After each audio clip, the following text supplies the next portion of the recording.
کپڑوں میں لگا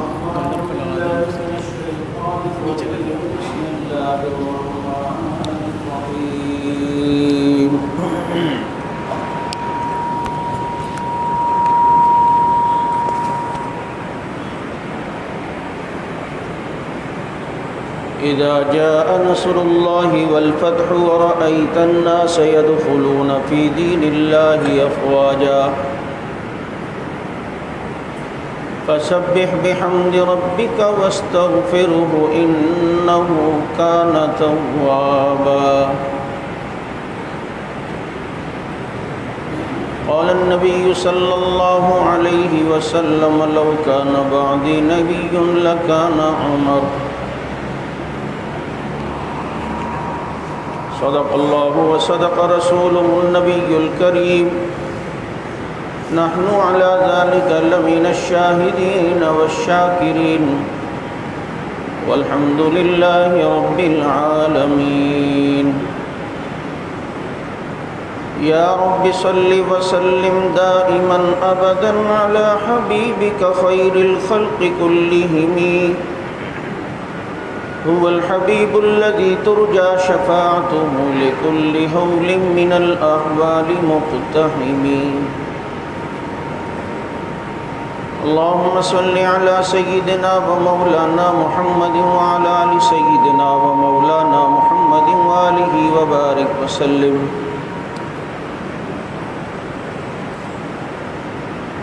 واجب الاحترام گرامی قدر سامعین عزیز ساتھیوں محترم دوستوں اور معزز بزرگوں،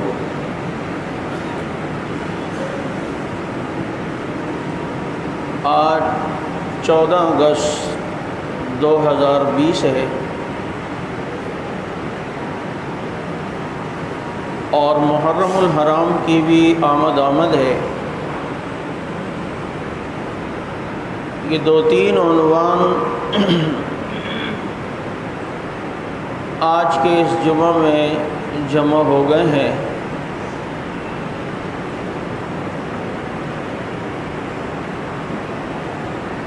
کہ 14 اگست 1947 کو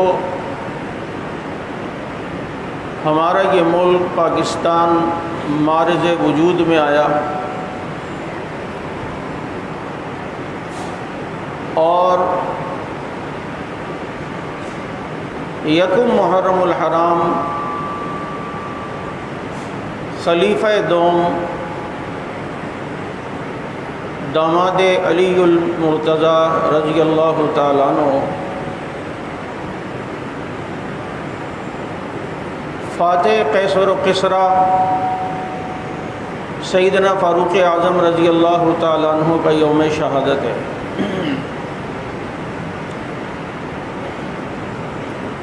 پاکستان بنا 1947 میں کیوں بنایا گیا، کیا مقصد تھا، کس لیے بنایا گیا، وہ سب آپ کو پتہ ہے۔ اور بنایا اس لیے گیا تھا کہ جو قرآن مسجد میں پڑھا جاتا ہے وہی قرآن عدالت میں بھی پڑھا جائے۔ آج پڑھا جا رہا ہے۔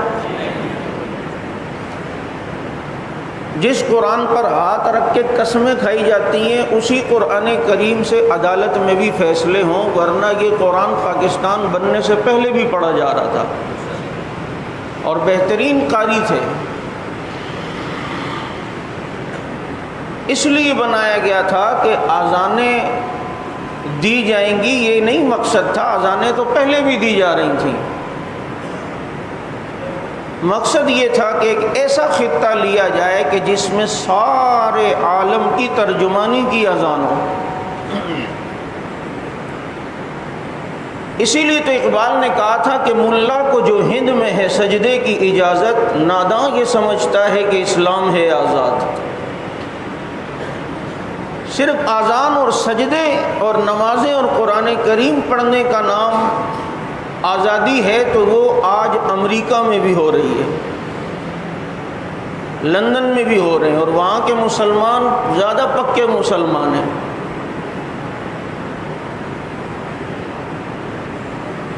یہ تو بعد میں اب جو قوم آئی ہے پاکستان کے مامے اور ٹھیکیدار بن کے بیٹھے ہیں اور علماء پر اور دینی طبقے پر باتیں کرتے ہیں، یہ فواد چودھری بروزن فراڈ چودھری اس جیسے جو لوگ ہیں، جس کو ہم ببلو بھی کہتے ہیں، اور سائنس کے وزیر ہیں، سانس آتی نہیں اور سائنس ہم پڑھ رہے ہیں، وہ اب اسلام پر اعتراض کہ جی پاکستان تو لبرل لوگوں نے بنایا تھا، وہ پیزا بھی کھاتے تھے، آئس کریم بھی کھاتے تھے، موسیقی بھی سنتے تھے، مولوی نہیں تھے اس زمانے میں، انہوں نے نہیں بنایا۔ تو جناب اس قسم کے ذہن والوں سے میری گزارش یہ ہے کہ پاکستان بنا انگریز سے آزادی کی صورت میں، اور انگریز اس بر صغیر میں 1601 کے اندر آیا۔ ایسٹ انڈیا کمپنی کے نام سے اس نے یہاں تجارت کی غرض سے آنا شروع کیا، مختلف علاقوں میں کمپنیاں لگائیں اور مختلف علاقوں میں اس نے اپنا کاروبار بھی جمایا۔ یوں کرتے کرتے اس نے پورے ہندوستان پر کاروبار کے نام پر، انویسٹمنٹ کے نام پر، ہندوستان کی ترقی کے نام پر، ہندوستان کے لوگوں کو روزگار دینے کے نام پر، ہندوستان کی معیشت کو اٹھانے کے نام پر آہستہ آہستہ پھر قبضہ کیا، اور پھر پورے بر صغیر پر، بر صغیر پاکستان، ہندوستان، بنگلہ دیش یہ سب ملا کر بر صغیر کہلاتا تھا، وہاں اس نے پھر اس کاروبار کے نام پر قبضہ کیا، اور یوں پورے بر صغیر پر وہ 1601 کے اندر آ کر ہندوستان، پاکستان، بنگلہ دیش اس بر صغیر پر وہ قبضہ کرتا ہے۔ بات سے بات نکلی تو ذرا کہنا یہ میں اپنی ذمہ داری سمجھتا ہوں۔ حدیث میں ہے کہ لا یلدغ المرء من جحر واحد مرتين، مومن ایک سوراخ سے 2 دفعہ نہیں ڈسا جاتا۔ دوسری جگہ الکفر ملۃ واحدہ، یہ کفر سارا ایک ذہن رکھتا ہے، یہ ایک ہی مائنڈ ان کا ہوتا ہے، ایک ہی دماغ ان کا ہے۔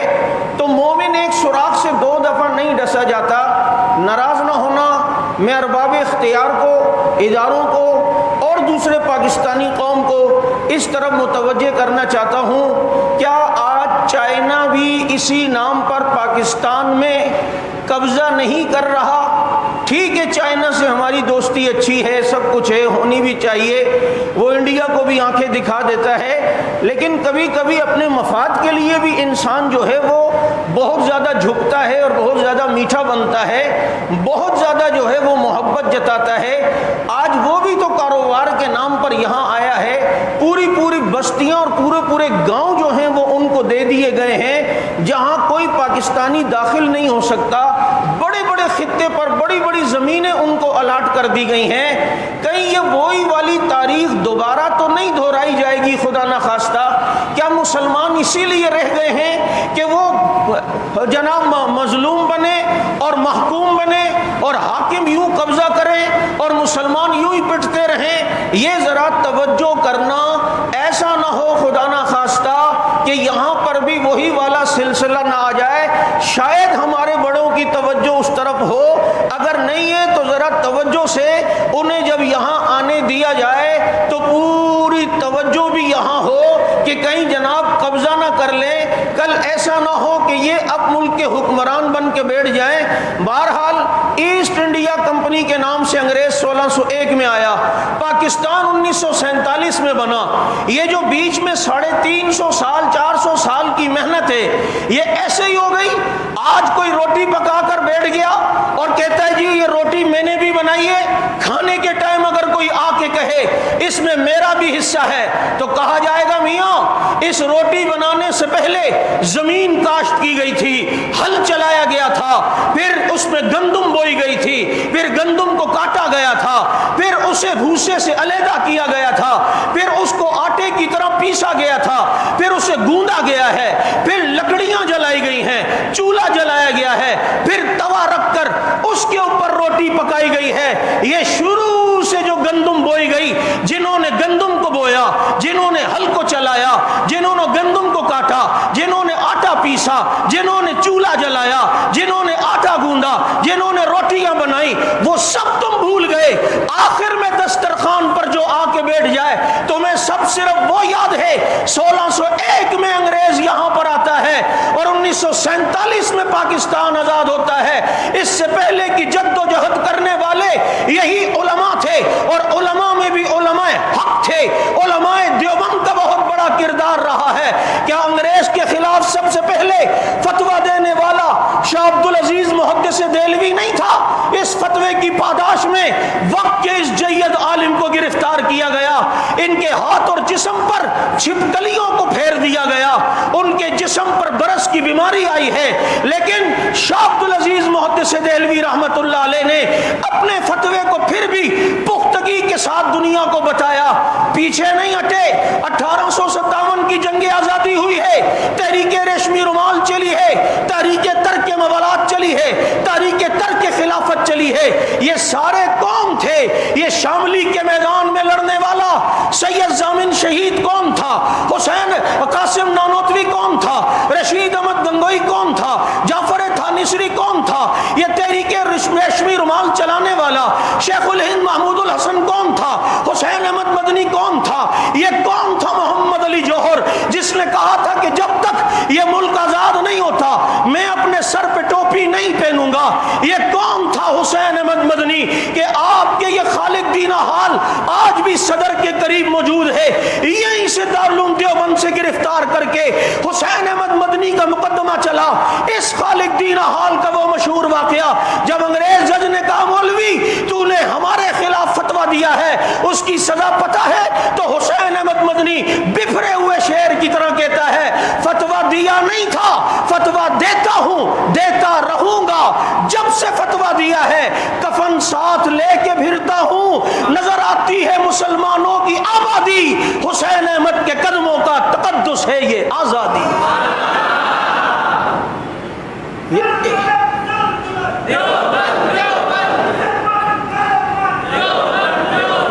یہ پیچھے اتنی تحریکیں ماموں بابو یہ ایسے ہی نہیں بنا.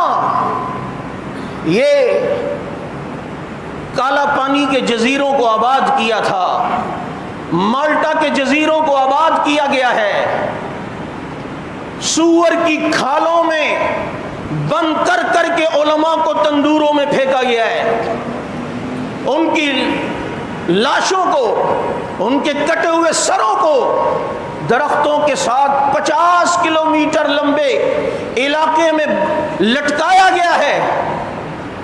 لیکن اس کے باوجود یہ آزادی کی تحریک رکی نہیں.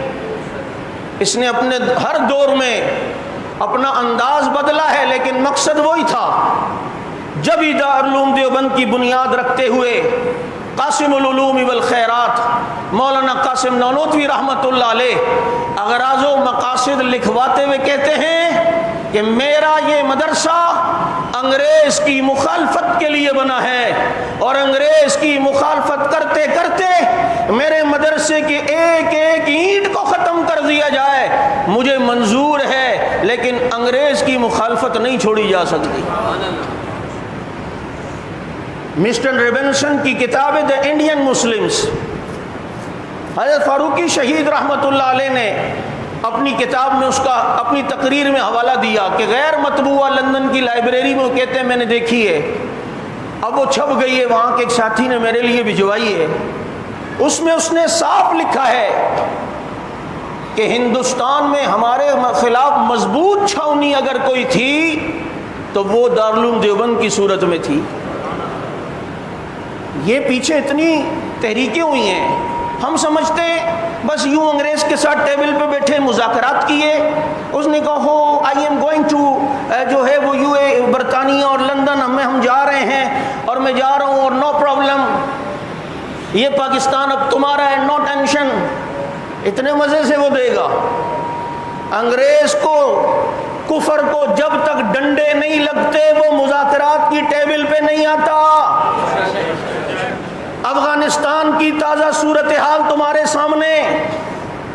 اب پیچھے 17-18 سال کی محنت کو کوئی بھلا دے اور صرف مذاکرات کرنے والے جو قطر میں تھے صرف ان کو یاد رکھا جائے تو یہ زیادتی ہے یا نہیں ہے کہ انہوں نے جناب وائٹ پگڑی والوں نے وائٹ ہاؤس کو جھکایا، دستخط کروائے، اور دیکھو امریکہ نے کہا اب ہم چلے جائیں گے یہاں سے اور جناب تمہارے قیدی آزاد، لیکن ہم کہیں گے کہ اس سے پہلے اب کتنے شہادتیں ہیں، اتنی شہادتیں۔ وہ تورا بورا کے پہاڑوں پہ کٹنے والے لوگ کون تھے؟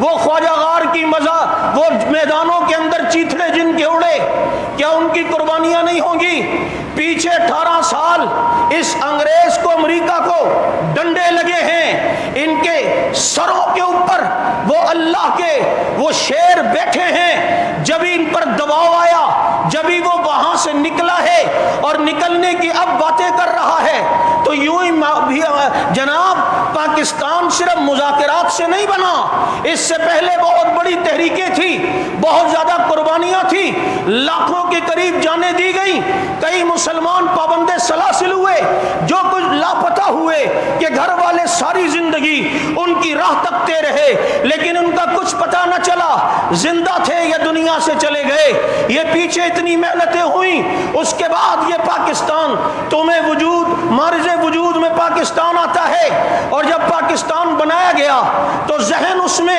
اسلام کے لیے راہ ہموار کرنے کے رکھا گیا۔ جبھی پاکستان کا جب پرچم بنانے کی باری آئی تو پرچم کیسا ہونا چاہیے، اس میں بھی اسلامی پوائنٹ آف ویو کو سامنے رکھا گیا کہ جناب یہ پاکستان چونکہ مدینہ المنورہ کی طرح پاکستان اسلام کی ریاست کے لیے بنا ہے، اسلام کے نظام کے لیے، تو جو کلر گنبد خضرا کا ہے وہی کلر پاکستان کے پرچم میں بھی ہونا چاہیے۔ چنانچہ وہ کلر بھی رکھا گیا ہے اور اس میں چاند اور تارا رکھا گیا ہے۔ شاید کسی کے ذہن میں نہ ہو، لیکن میں تصورات میں جا کے سوچتا ہوں کہ میں پاکستان کا پرچم جب دیکھتا ہوں تو مجھے غار سور کا وہ منظر بھی یاد آتا ہے کہ ایک چاند ہے اور ایک تارا ہے۔ یہاں بھی ایسا لگ رہا ہے کہ جیسے تارا چاند کی گود میں سر رکھ کے لیٹا ہوا ہے۔ چنانچہ وہاں ہم دیکھتے ہیں کہ میرے پیغمبر کے قریب صدیق اکبر رضی اللہ تعالیٰ عنہ سو رہے ہیں، کبھی نبی اپنی جھولی پہ بھی سلائیں، کبھی صدیق اپنی جھولی پہ بھی سلائیں۔ یہ ساری چیزیں بتا رہی ہیں پاکستان اسلام کے نام پہ بنا، اور جب اس کے نام رکھنے کی باری آئی کہ نام کیا ہونا چاہیے تو کہا کہ دنیا میں ایک ریاست مدینہ تھی جو اسلام کے نام پہ بنی گئی اور ایک پاکستان ہے جو اسلام کے نام پہ بنا، تو اب نام ایسا ہو کہ جس میں مدینہ منورہ کا ترجمہ جھلکتا ہو۔ چنانچہ مدینہ کا معنی رہنے کی جگہ، منورہ کا معنی پاک جگہ، مدینہ منورہ پاک رہنے کی جگہ، پاک آستان، پاک آستان کا بھی یہی مطلب ہے، آستان کا مطلب رہنے کی جگہ، پاک کا مطلب صاف ستھری جگہ، مدینہ منورہ کہہ دو تب بھی پاکستان بنتا ہے، پاکستان کہہ دو تو مدینہ المنورہ بنتا ہے۔ یہاں تو نام بھی یوں رکھا گیا۔ اور یہ بھی بتا دوں، پاکستان کا ذکر کریں اور صحابہ کا ذکر نہ کریں، یہ تو غلامان صحابہ کا ذکر تھا نا۔ ہمارے حیدری شہید رحمہ اللہ نے بڑی پیاری بات کی، یہ پاکستان صحابہ کی جوتیوں کا صدقہ ہے۔ صحابہ اگر ہم تک دین نہ پہنچاتے، کلمہ نہ پہنچاتے، پاکستان بنانے کا کوئی مقصد تھا؟ پھر پاکستان کا مطلب کیا؟ سارے بولو، سارے بولو، پاکستان کا مطلب کیا؟ مشرف بے ایمان نے اس کو بدلنے کی کوشش کی تھی کہ یہ نظریہ پاکستان یہ نہیں تھا، پھر کیا تھا؟ تو جو دادی کے برقعے میں اپنی محبوبہ کو خط دیتا تھا وہ مقصد تھا، وہ تو نے اپنے طور پہ پورا کر دیا۔ اب کتنے خط والے آ بھی گئے، اب خط کی ضرورت بھی نہیں ہے، ادھر سے بس سینڈ کرو خود ہی پہنچ جاتا ہے۔ پاکستان کا مطلب لا الہ الا اللہ۔ اب یہ لا الہ الا اللہ ہم تک پہنچایا کس نے؟ یہ صحابہ یہاں تک آئے تھے۔ آج بھی مکران میں سہل بن عدی رضی اللہ تعالیٰ عنہ کی قبر موجود ہے۔ میں گیا ہوں، 14 صدیاں بعد بھی ان کی قبر سے خوشبو آ رہی تھی۔ آج آبی سکھر کے اندر محبوب جو گوٹھ میں حضرت عمر بن عبسہ، عمر بن اخطب، معاذ جوہنی رضی اللہ تعالیٰ عنہم کی قبریں موجود ہیں۔ مجھے بدین کے قریب ساتھی نے بتایا یہاں بھی ایک حضرت حذیفہ کے نام کے ایک صحابی کی قبر موجود ہے۔ ہندوستان میں صحابہ کی قبریں ہیں۔ یہ یہاں تجارت کے لیے تو نہیں آئے تھے، اسلام لے کر آئے تھے، یہاں پر لوگوں کو مسلمان کیا، پھر وہی اسلامی جذبہ آگے تک چلا تو یہ پاکستان پھر معرض وجود میں آیا، اور یہ پاکستان بنا تو پاکستان بنا کلمے کے لیے، کلمہ ہم تک پہنچایا صحابہ نے، تو پاکستان صدقہ ہے صحابہ کا۔ کس کا؟ اور صحابہ کا میں کہتا ہوں احسان ہے ہم پر، ہمیں دین بھی دیا اور انہی کے صدقے یہ پاکستان بھی ملا۔ آپ کہیں گے کیسے؟ میں نے کہا انگریز کے خلاف لڑنے والا، باطلوں کے خلاف لڑنے والا، ناموں میں ایک نام قاسم نانوتوی کا ہے۔ یہ قاسم نانوتوی صدیقی ہیں، حضرت صدیق اکبر رضی اللہ عنہ کے روحانی بیٹے ہیں۔ ایک نام آتا ہے مجدد الفسانی کا، جس نے اکبر بادشاہ کا مقابلہ کر کے دین اکبری کو ہندوستان میں ختم کرایا۔ یہ مجدد الفسانی فاروقی ہیں، حضرت فاروق اعظم رضی اللہ عنہ کی اولاد میں سے ہیں۔ آپ پاکستان کو تو یاد رکھتے ہو، لیکن پاکستان کے ان محسنوں کا شجرہ نسب تو دیکھو کہ پاکستان کا سب سے پہلا پرچم یہاں لہرانے والا شبیر احمد عثمانی رحمت اللہ علیہ ہے، جن کی قبر آج بھی جنا کالج کے قریب موجود ہے۔ یہ شبیر احمد عثمانی یہاں سب سے پہلے پرچم لہرانے والا، اور بنگلہ دیش میں پاکستان کا سب سے پہلے پرچم لہرانے والا وہ ظفر احمد عثمانی ہیں۔ شبیر احمد عثمانی ہو یا ظفر احمد عثمانی ہو، یہ سیدنا عثمان بن عفان رضی اللہ تعالی عنہ کی اولاد میں سے ہیں۔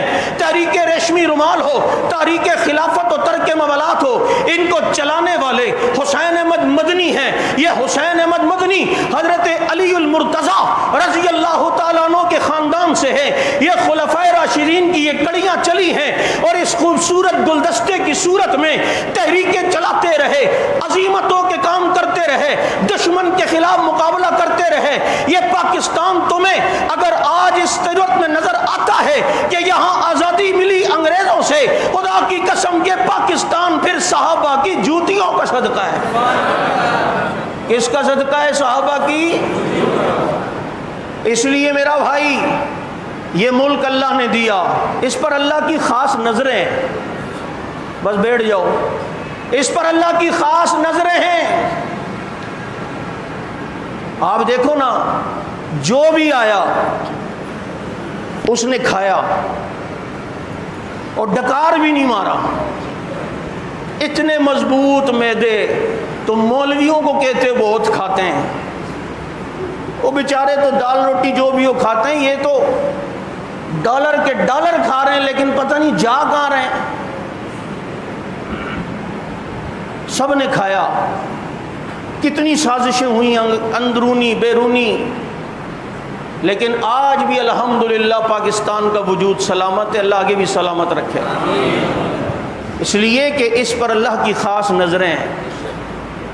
اور کتنا کھایا جا رہا ہے کہ ابھی تک ایک کونسلر سے لے کے وزیر اعظم تک، کونسلر وزیر اعظم چھوڑو یار، ہم اپنے گریبان میں جھانک کے دیکھیں، جس کے جتنا بھی بس چل رہا ہے نا، وہ اپنے اختیار میں رہے کہ اتنی ڈنڈیاں ضرور مار رہے ہیں۔ اسی دودھ والے کو، سبزی والے کو جو فراڈ کر رہا ہو، دال والے کو وزیر اعظم بنا دو، وہ اس حیثیت سے کھائے گا۔ کیا جانور بکتے ہیں تو نقلی دانت نہیں لگے ہوئے ہوتے؟ لوگوں کو دھوکہ نہیں دیا؟ کیا آج ایک سبزی والا ادرک بھی جو ہے وہ چائنا والی لا کر تیزاب میں ڈال کر اسے ترش کر کے بنا رہا ہے؟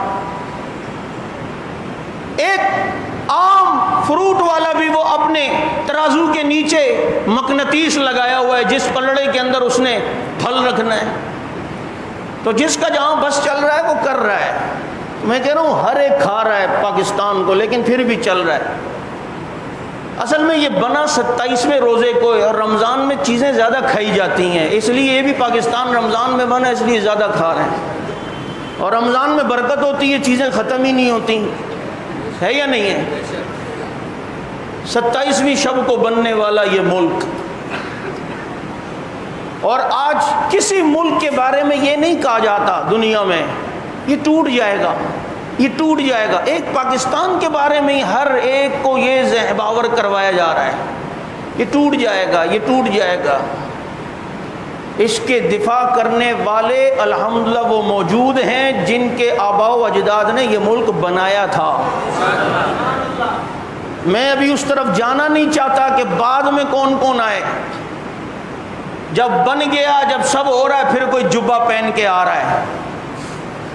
بنو متا ہم بھی ہیں نا، اور بھی بہت سارے تھے تو بعد میں آئے، لیکن تم بھول گئے ان علماء کو جنہوں نے اس ملک کی آزادی میں اپنا سب کچھ لٹایا تھا، سب کچھ قربان کیا۔ میرے دوستو، میں یہ عرض کر رہا ہوں، اب جب یہ ملک بنا اس کی حفاظت بھی ہمارے ذمہ ہے یا نہیں ہے؟ تہذیب ہو، یہاں ترقی کے لیے جس حد تک ہم کوشش کر سکتے ہیں وہ کوششیں کریں۔ آج 70 سالوں میں ہم نے لوڈ شیڈنگ پہ تو قابو نہیں پایا۔ اچھا، مدارس کے خلاف باتیں کرتے ہیں، یہ مدرسے والوں نے کیا کیا ابھی تک؟ یہ کیا کر رہے ہیں؟ انہوں نے کیا کیا ہے؟ اچھا، لوگ وہ جب بیوی پٹتی ہے نا شوہر سے، اب اس کا شوہر پہ تو بس نہیں چلتا، وہ بچوں پہ غصہ اتارتی ہے۔ یہ لوگ پٹتے ہیں امریکہ سے اور ڈانٹ کھاتے ہیں، ان کا بس اس پہ تو چلتا نہیں ہے باپ پر، ادھر مولویوں کے خلاف پھر باتیں شروع کرتے ہیں۔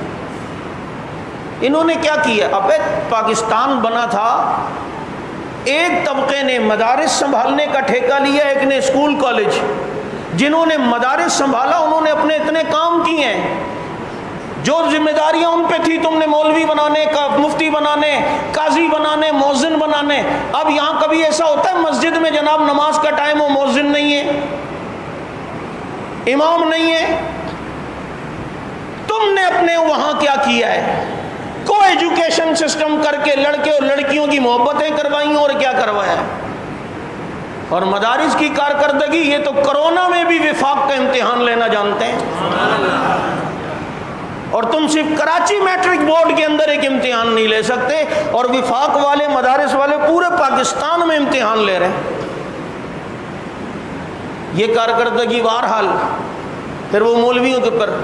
دنیا چاند پہ پہنچ گئی ہیں، آپ ابھی تک مسجد میں۔ ایک ٹیچر نے اپنے طالب علم کو یوں کہا تھا نا، اس نے پریکٹیکل کے دوران، فزکس کا تھا یا پتہ نہیں میتھ کا، وہ بایولوجی کا پریکٹیکل تھا، اس نے کہا سر میں ظہر پڑھ رہا ہوں۔ کہنے لگا ہاں جاؤ، ہم تو یہاں فارغ بیٹھے ہوئے نا، دنیا چاند پہ پہنچ گئے اور یہ ابھی تک مسجد۔ اس نے سن لیا، وہ کہیں یہاں جمعہ پڑھنے آتا ہوگا۔ واپس پلٹا، سر ابھی آپ نے کیا فرمایا؟ کہا نہیں میاں، جاؤ اپنا کام کرو۔ نہیں سر، ابھی آپ نے کچھ کہا کہ دنیا چاند پہ پہنچ گئی اور تم مسجد میں۔ سر آپ کتنی بار چاند پہ گئے؟ سر وہ چاند پہ نانی اماں تھی، وہ جو چرخہ چلاتی تھی، وہ ملی تھی آپ کو؟ اچھا، وہ دادی کہانیاں سناتی تھی چاند پہ پریاں رہتی ہیں، تو پریوں سے ملے تھے آپ؟ وہ اس کو اور تپائے، ہماری اردو کراچی والی ہے نا، اور تپائے۔ اب جناب جب اس نے دیکھا سر اچھی طرح پک گیا ہے، انہوں نے کہا سر مغرب چاند پہ پہنچ گیا اور ہم مسجد میں پہنچ گئے، تم وہ یتیم ہو، نہ چاند پہ گئے ہو نہ مسجد میں گئے ہو، بیچ والی مخلوق بن کے سگنل کے کھدڑے بنے ہوئے ہو۔ یہ میں نے ذرا لگا لیا ساتھ۔ تم تو ابھی یہاں پر ہو، تو چاند پہ پہنچ کے فخر کرتا ہے، میرے نبی نے سجدہ کروا کے ہمیں عرش پہ پہنچایا ہے۔ تو آج فخر کرتا ہے کہ یہاں سے براہ راست ہم دنیا کو وہاں دیکھ سکتے ہیں۔ فاروق اعظم مسجد نبوی کے ممبر پہ بیٹھ کے شام میں ساریت الجبل کہہ کر بریفنگ دے رہا ہے۔ میں یہ عرض کر رہا ہوں کہ میرے دوستو، یہ ملک اسلام کے نام پہ بنا۔ آج اسلام کی جب یہاں بات ہو، لبرل طبقے کو کبھی اتنی تکلیف نہیں ہوتی جتنا صحابہ کے دشمن کو تکلیف ہوتی ہے۔ تحفظ بنیاد اسلام بل آیا، اس میں کیا تھا؟ یہ کسی کو کافر اس میں لکھا ہوا تھا، یا اس میں یہ لکھا تھا صحابہ کو زبردستی مانو؟ بس یہی لکھا تھا انبیاء کے ساتھ علیہ السلام لکھیں گے، صحابہ کے ساتھ رضی اللہ عنہ لکھیں گے۔ ادھر پیٹ میں مروڑ ہوا، بلیاں تھیلے سے باہر آ گئیں۔ وہ جن کو ہم کہتے تھے کہ جناب یہ ایسے ایسے صحابہ کو نہیں مانتے، کہتے ہیں نہیں نہیں یار ایسا نہیں ہے، اور یوں ساری بلیاں پھدک کے باہر آئی ہیں یا نہیں آئی ہیں؟ جو حقیقت تھی وہ سامنے کھل کے آئی ہے یا نہیں آئی ہے؟ یاد رکھو ہمیں سب کچھ عزیز ہے، اس ملک کی ایک ایک مٹی کا ایک ایک ذرہ عزیز ہے، لیکن ہمیں صحابہ سے زیادہ کوئی عزیز نہیں ہے۔ رسول اللہ صلی اللہ علیہ وسلم کی ختم نبوت، صحابہ کرام رضوان اللہ علیہم اجمعین کی محبت، یہ ہمارے ایمان کا حصہ ہے، اور وطن کی محبت بھی ایمان ہے، وطن کی محبت بھی، اور یہی وجہ ہے تم نے ہمیں اچھی طرح میری قیادت سے لے کے کارکن تک کو نچوڑا ہے، ہم کو کتنی بار گرفتار کیا، تمہیں الحمدللہ آج تک یہ بات کہیں سے کوئی چیز نہیں ملی اور ہے بھی نہیں کہ ہم کسی ملک کے ایجنٹ نہیں ہیں۔ لیکن ایک طبقہ وہ ہے کہ جو ساری بریفنگ ایران سے لیتا ہے، سارے تانے بانے ایران سے ملتے ہیں، اور وہ پاکستان میں کبھی بھی امن نہیں چاہے گا۔ یہ تحفظ بنیاد اسلام بل یہ تمہارے لبرل لوگوں نے پاس کیا ہے، پنجاب اسمبلی میں سارے مولوی نہیں بیٹھے ہوئے،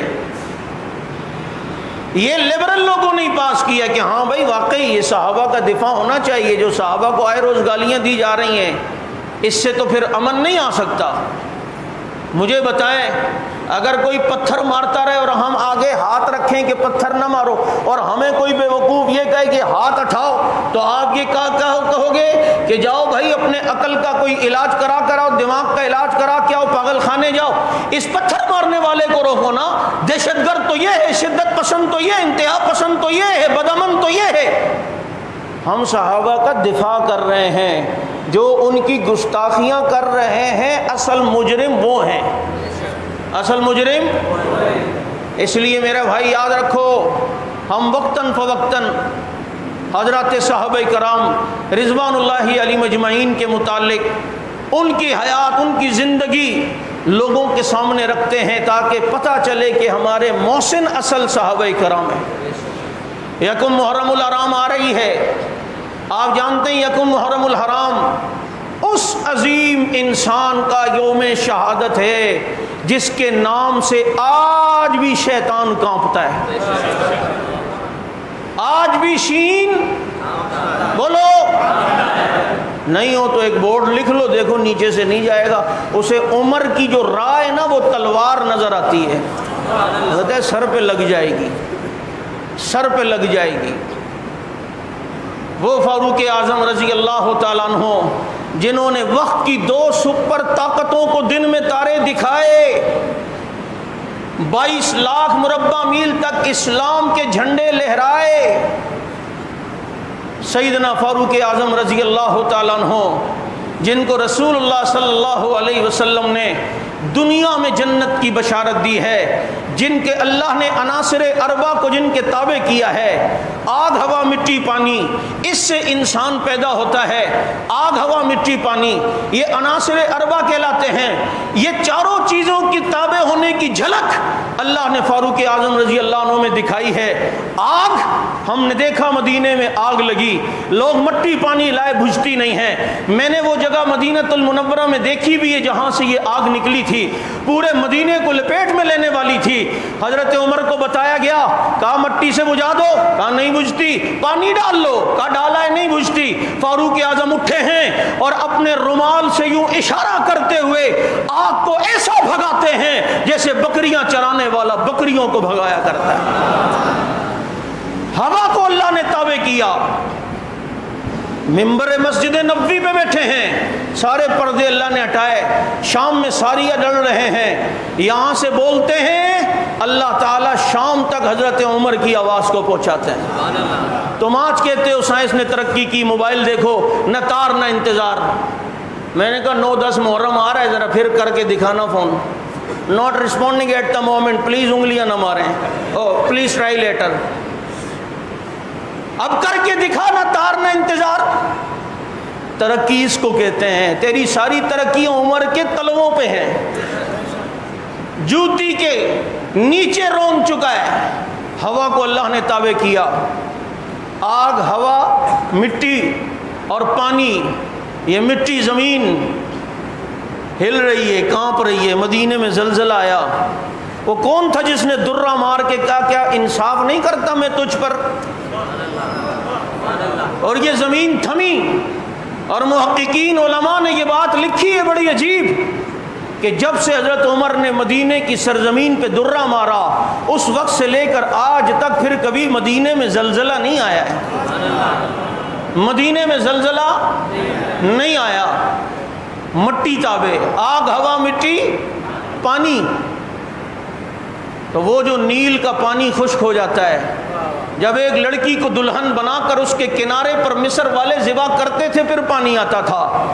جب اسلام وہاں تک پہنچا تو حضرت عمر نے کہا خبردار، یہ تمہاری پہلے کی رسمیں تھیں، اسلام نے کسی کے قتل کی اجازت نہیں دی ہے کہ کسی بے گناہ کو قتل کیا جائے۔ کہا کہ اگر نہیں ہوگا تو روایات چلتی آ رہی ہے اس سال پانی نہیں آتا۔ عمر خط لکھتے ہیں، کیا لکھتے ہیں؟ ایک بات کہہ دوں، ناراض تو نہیں ہوگے؟ آپ خط کہہ دو، میں اس کو تعویذ کہتا ہوں۔ یہ تعویذ کے ثبوت میں بھی ایک دلیل ہے، جائز تعویذ۔ ہر تعویذ شرک نہیں ہے، سمجھ آ گئی؟ شرک فوبیا بھی اتنا نہ ہو کہ ہر چیز ہی شرک ہو، ہر چیز ہی شرک ہو۔ یہ تعویذ ہے اصل میں، یہ لکھا ہے اور کہا کہ اس کو جا کر وہاں دفنا دینا۔ یہ تھوڑی کہا تھا وہاں جا کے پڑھ کے سنانا، اس کے گلے میں یعنی ڈال دینا۔ چنانچہ وہ تعویذ جو وہاں ڈلا، وہ خط وہاں جو ڈلا دریا کے کنارے، آپ جانتے ہیں میں کہا کرتا ہوں نیل کا پانی آج تک، نیل کی جولانی آج تک، نیل کی سیلانی آج تک، نیل کے ٹھاٹے مارتا ہوا پانی آج بھی بہہ رہا ہے کہ زینت کے خزانے کو الماس کہتے ہیں، لگے طلب پانی کی اسے پیاس کہتے ہیں۔ یوں تو سب کی پیاس بجھاتا ہے دریا، جو دریا کی پیاس بجھائے اسے عمر بن خطاب کہتے ہیں۔ پانی کو بھی اللہ نے تابع کیا۔ اور پھر الذین مکناہم فی الارض واقاموا الصلاۃ وآتوا الزکاۃ وامروا بالمعروف ونہوا عن المنکر۔ اللہ نے کہا کہ ہم ایسے لوگ بھی ہیں کہ اگر انہیں جب ہم اقتدار دیتے ہیں تو وہاں وہ نمازیں قائم کرتے ہیں، زکوٰۃ دیتے ہیں، نیکی کا حکم کرتے ہیں، برائی سے روکتے ہیں۔ یہ پیشن گوئیاں خلفائے راشدین کے حق میں قبول ہوئی ہیں نہیں؟ بولو۔ اور یہی پیغام آزادی کا ہے کہ اللہ نے کہا جب تمہیں زمین مل جائے، ایک خطہ مل جائے تو اقاموا الصلاۃ، وہاں نمازیں ہونی چاہیے، وہاں مسجدوں کو نمازوں کے لیے آباد کرنا چاہیے، وہاں مسجدوں کو ڈانس کے لیے آباد نہیں کرنا چاہیے۔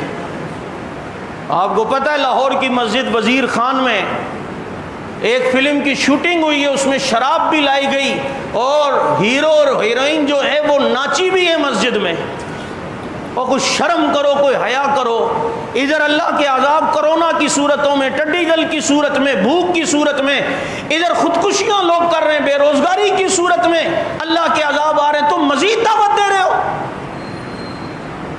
وَأَنَّ الْمَسَاجِدَ لِلَّهِ فَلَا تَدْعُوا مَعَ اللَّهِ أَحَدًا، مسجد اللہ کے ذکر کے لیے بنی ہے، ڈانس کے لیے نہیں۔ تمہیں شوٹنگ کے لیے مندر نہیں ملا تھا، گردوارہ نہیں ملا تھا، مرزوارہ نہیں ملا تھا، کوئی باڑہ نہیں ملا تھا، تمہیں ملی بھی تو مسجد ملی۔ اس کی بھی ہم بھرپور مذمت کرتے ہیں۔ تو پاکستان بنا، یہ خطہ ملا تو اللہ نے کہا ہم اگر کسی کو زمین میں اقتدار دیں، خطہ دیں، آزادی دیں تو اقاموا الصلاۃ، پھر نماز پڑھنی ہے، وآتوا الزکاۃ، پھر زکوٰۃ دینی ہے، پھر وامروا بالمعروف، پھر نیکی کا حکم کرنا ہے، اور پھر ونہوا عن المنکر، پھر برائی سے روکنے ہیں۔ یہ پاکستان بننے کا مقصد ہے جو اللہ قرآن میں پہلے ذکر کر رہا ہے۔ اور ہم نے پاکستان میں 70 سال گزر گئے، قوم کا حال دیکھو، جشن آزادی ہو رہی ہے، اب تو اللہ معاف کرے اتنی زیادہ بے حیائی کہ مرد عورتوں کا اختلاط ہے، اور سارے دیکھو سلنسر نکال کے باں باں باں، یہ بتا رہے ہم نے 70 سال میں چھچورے پیدا کیے ہیں، سلنسر نکالی ہوئی، پتہ نہیں سر میں درد بھی نہیں ہوتا ان آوازوں سے، یہ دیکھو چل رہے ہیں، جا رہے ہیں اور سمجھ رہے ہیں ہم بڑے آزاد ہیں۔ اللہ کی حدود میں رہ کر ہر خوشی کو منانا چاہیے، حدود میں رہ کر حدود سے تجاوز نہیں ہونا چاہیے۔ بہرحال اللہ تعالی ہمارے اس ملک کی حفاظت فرمائے، اسے مستحکم فرمائے، اور اللہ تعالی ہمیں نیک صالح متقی پرہیزگار حکمران عطا فرمائے، اور جس مقصد کے لیے یہ ملک بنا اس مقصد کو اللہ ہمیں اپنی آنکھوں سے دکھائے، ہمیں اس کے لیے ذریعہ بنائے۔ خلافت راشدہ کا نظام اللہ پاک اس ملک میں نافذ فرمائے۔ اس ملک سے آج محبت کا اظہار ہر ایک اپنے انداز میں کرتا ہے۔ ابھی جمعے کی نماز کے بعد انشاءاللہ ضلع سینٹرل کی ہمارے جو کراچی کے جتنے اضلاع ہیں، ہر ضلع میں آج جمعے کے بعد ہماری ریلیاں ہمارا پاکستان کے نام سے جو ہے وہ نکل رہی ہیں۔ آج جمعے کی نماز کے بعد انشاءاللہ مسجد صدیق اکبر کے باہر سے بھی ایک عظیم الشان ریلی پاکستان ہمارا کے نام سے انشاءاللہ العزیز منعقد ہو رہی ہے، آپ حضرات اس میں شرکت فرمائیں۔ آگے یکم محرم الحرام بھی آ رہا ہے، جمعرات کو ہو یا جمعے کو ہو، یاد رکھنا یکم محرم الحرام کو مطالباتی جلوس انشاءاللہ ہوگا۔ آپ نے ابھی سے بینرز، پینافلیکس کراچی کی سڑکوں پر حضرت عمر رضی اللہ تعالیٰ عنہ کے نام پر جو ڈویژن کی طرف سے آپ کے اضلاع کو ملیں گے، وہ آپ نے مین شاہراہوں پر نصب کرنا ہے اور دنیا کو بتانا ہے کراچی فاروق اعظم کے چاہنے والوں کا شہر ہے۔ وآخر دعوانا الحمدللہ رب العالمین۔